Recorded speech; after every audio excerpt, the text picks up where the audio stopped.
Kumusta mga kasaliksik?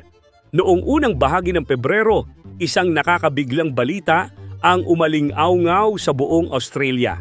Isang Chinese flotilla na binubuo ng 3 barko ang tahimik na pumasok sa Torres Strait sa hilagang bahagi ng bansa.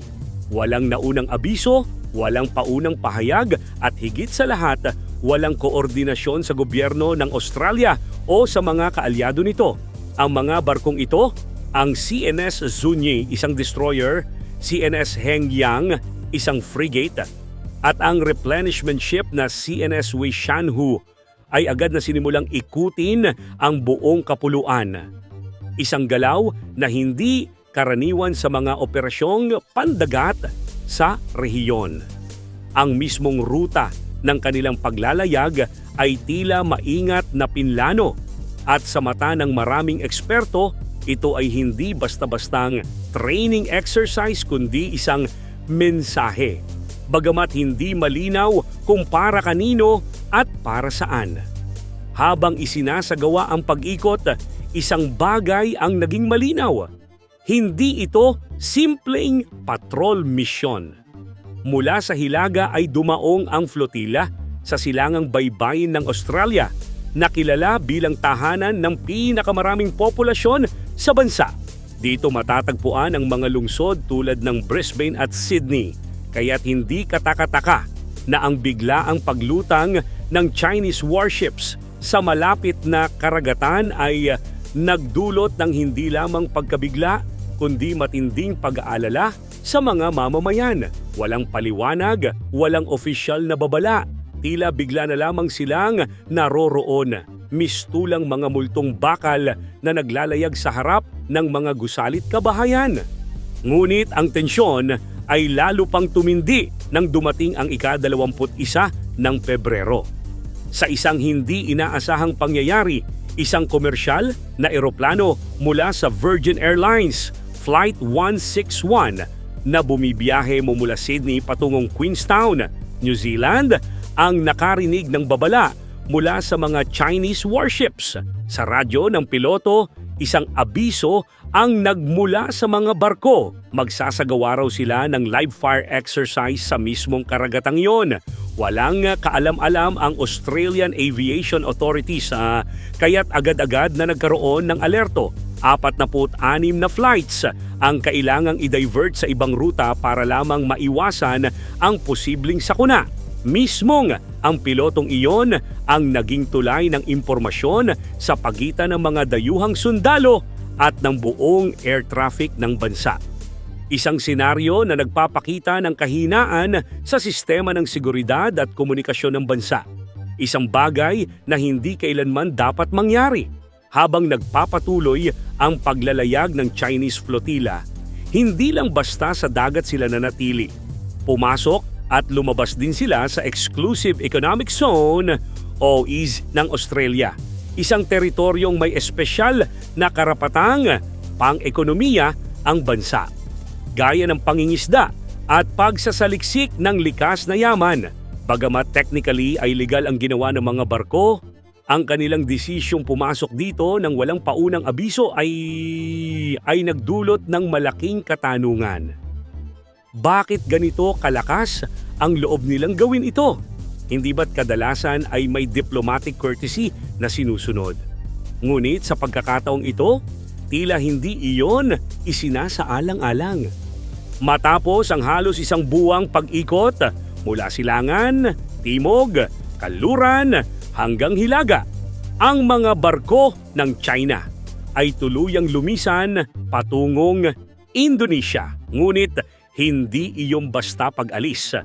Para sa marami, ito'y tila pagtatapos ng isang demonstrasyon ng puwersang militar.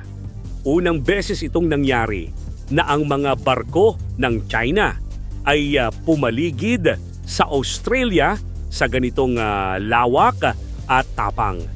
Isa itong hakbang na sa mata ng ibang bansa ay isang matinding pahiwatig na kaya ng China na pumasok, umiikot at magpakita ng lakas at walang makakaharang.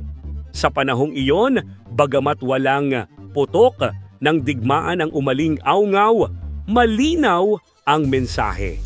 At ito'y masyadong malapit sa tahanan.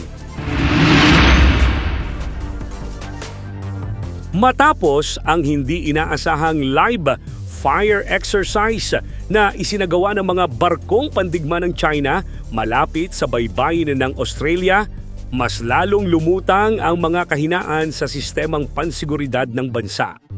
Sa kabila ng pahayag ng Australian Defence Force na simula pa lamang ng pagpasok ng mga barko ay kanilang sinusubaybayan ang kilos ng mga ito, inamin nilang nalaman lamang nila ang aktwal na live fire drills 28 minuto matapos itong magsimula. Ang impormasyong ito ay hindi pa nagmula sa militar kundi sa isang komersyal na piloto ng Virgin Airlines na nakarinig ng babala mula sa Chinese vessels habang lumilipad sa kalangitan ng Tasman Sea. Isang napakalaking kahinaan ito para sa isang bansang sinasabing alerto at handa.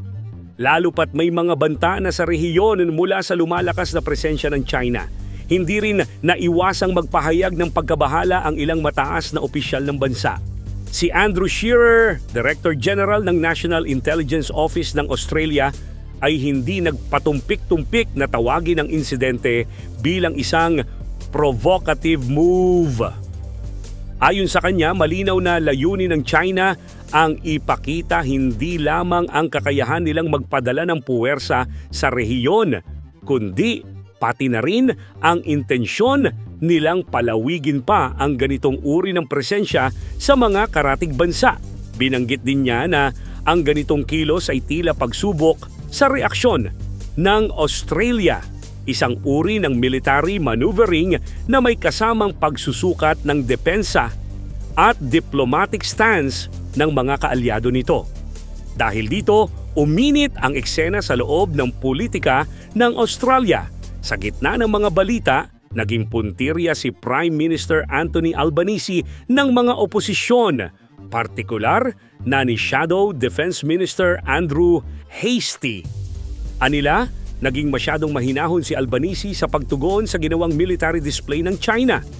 Sa pananaw ng kanilang kampo, kung ang Australia raw ang gumawa ng katulad na hakbang sa South China Sea, tiyak na matindi ang magiging kapalit. Isa raw itong patunay na pinabayaan ng pamahalaan ang isang mahalagang pagkakataon upang ipaglaban ang soberanya at seguridad ng bansa. Sa paningin ng maraming kritiko, tila naging mahina at mabagal ang tugon ng gobyerno na sa halip na kondenahin ay tila tinanggap na lamang ang nangyari bilang bahagi ng normal na galaw ng diplomatikong ugnayan. Mas lalo pang tumindi ang agam-agam ng publiko nang ilabas ang datos tungkol sa mismong kakayahang pandigma ng mga barkong Tsino. Ayon sa mga military analysts, ang 3 barko ng China ay may dalang kabuuang 100 at 44 na missile launchers, halos kasing laki ng buong arsenal ng Australia. Sa katunayan, ang buong fleet ng Australian Navy ay may tinatayang 200 missile launchers lamang. Ang pagkakaibang ito ay higit pa sa simboliko. Ipinapakita nito ang realidad ng agwat sa lakas militar ng dalawang bansa. Lalo na ngayong kasalukuyang hindi gumagana ang 2 fuel tankers ng Australia na mahalaga sa pagpapatakbo ng anumang matagalang naval operation. Sa kabila ng lahat ng ito, hindi lamang ang mata ng Australia ang nakatutok sa insidente. Ang buong mundo, lalo na ang mga kaalyado sa kanluran, ay hindi nakalampas sa ginawang hakbang ng China. Lalong tumingkad ang tensyon ng mapag-alamang halos kasabay ng insidente ang pagdating ng isang US nuclear-powered submarine sa Perth. Gayon din ang opisyal na pagbisita ng isang mataas na ranggong military figure mula sa Amerika sa Canberra. Para sa marami, ito ay hindi lamang simpleng coincidence. Bagkus, isa itong strategic messaging mula sa China na maaaring hindi lamang para sa Australia kundi para sa Estados Unidos mismo. Sa gitna ng mga isyung ito, patuloy na umiigting ang tanong, hanggang saan pa kaya ang kayang gawin ng China? At hanggang kailan mananatiling nagmamasid ang Australia? Sa likod ng tila tahimik at sistematikong pag-ikot ng mga barkong pandigma ng China sa paligid ng Australia, may mas malalim at mas malawak na mensaheng ipinaparating, isang pahiwatig ng kapangyarihan at kontrol. Sa mga kilos na ito, malinaw na ipinapakita ng China ang kakayahan nitong manipulahin kung nanaisin ay pigilan ang mga pangunahing ruta ng kalakalan sa rehiyon. Ang mga dagat sa paligid ng Australia ay mahalagang lifeline ng bansa pagdating sa imports at exports. At kung sakaling ito'y maharangan o maabala ng anumang dahilan, lalo na ng isang dayuhang puwersa militar, ang epekto nito sa ekonomiya ay tiyak na malawak. Kaya't ang pagpapakitang gilas ng Chinese Navy ay hindi basta military exercise kundi isang direktang pagsilip sa posibleng senaryo kung saan maaari nilang kontrolin ang galaw ng kalakal, isang kakayahang ginagamit hindi sa pamamagitan ng digmaan kundi sa pamamagitan ng presensya at impluwensya. Hindi rin limitado ang mga hakbang ng China sa Australia lamang. Sa mga nakalipas na buwan, sunod-sunod na naitala ang presensya ng Chinese warships sa iba't ibang panig ng Asya, kabilang na ang mga karagatan ng Japan, Vietnam at Taiwan. Mismong Japan ay nagulat na noong taong 2024, 68 beses nakita ang mga Chinese vessels sa Ryukyu Islands. Isang dramatikong pagtaas mula sa 21 beses lamang noong 2021. Ang ganitong pattern ng pagpapalawak ay tila nagpapakita ng estratehikong paggalugad ng China sa mga teritoryong kaya nitong abutin, habang pinagmamasdan ang reaksyon ng mga bansang sakop ng kilos na ito. Sa gitna ng lahat ng ito, may lumalalim ding pangamba tungkol sa bisa at tibay ng mga alyansa na dating inaasahan ng Australia para sa proteksyon. Isa na rito ang AUKUS, ang Trilateral Security Pact ng Australia, United Kingdom at Estados Unidos. Sa ilalim ng bagong termino ni dating Pangulong Donald Trump, lumitaw ang mga tanong hinggil sa dedikasyon ng Amerika sa naturang kasunduan.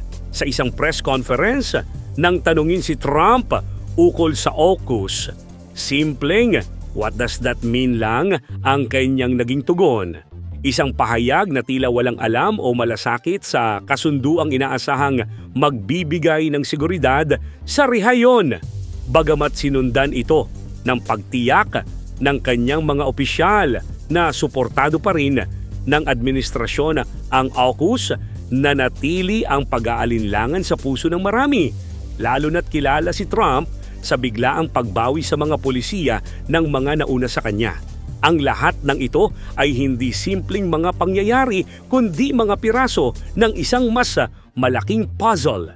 Ayon sa mga dalubhasa, bahagi ito ng mas malawak na layunin ni Xi Jinping na hindi lamang maibalik ang kontrol ng China sa Taiwan, kundi upang palawakin pa ang geopolitical influence ng kanilang bansa sa buong Indo-Pacific.